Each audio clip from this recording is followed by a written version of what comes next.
On Monday, I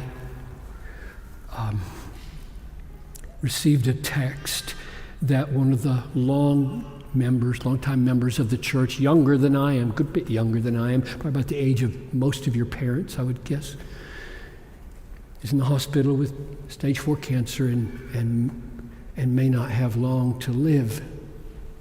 And so I called Jason Meyer and said, "Can I go visit?" It's the way our covenant works here. He never says no, but I clear it. He said, "Go."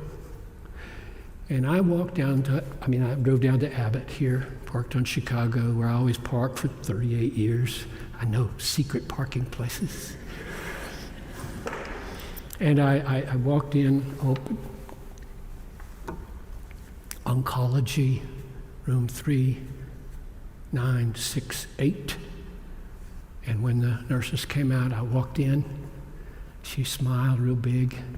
And I sat down, and you know what we did for 15 minutes? We boasted in the hope of the glory of God. We're not pulling any punches here. You're going to die, and I'm going to die. You're sick. I might be sick. No games here. Let's get ready. Let's talk about it. Let's enjoy this. Let's boast in this. And I looked her right in the eye and said, "God has not appointed you for wrath, but to obtain salvation through our Lord Jesus Christ, who died for you, so that whether you wake or sleep, you might live with him who is the glory of God." Listen, whether you are in the seminary and preparing for the pastoral ministry or not, you're going to get to do this someday.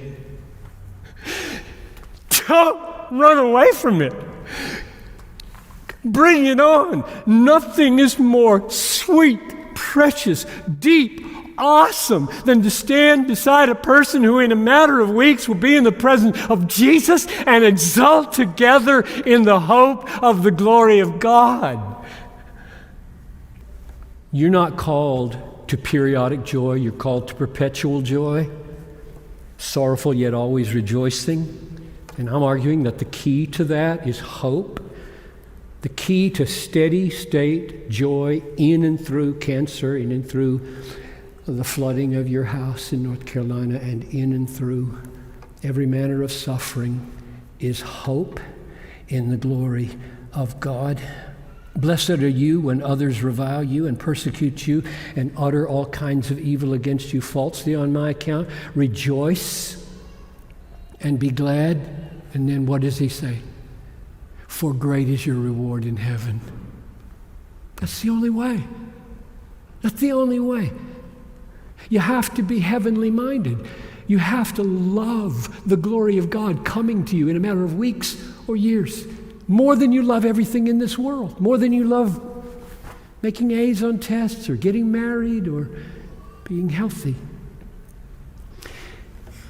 Which means, in closing, that hope in the glory of God is the key to loving people and feeling compassionate for people, even when it may cost you your life.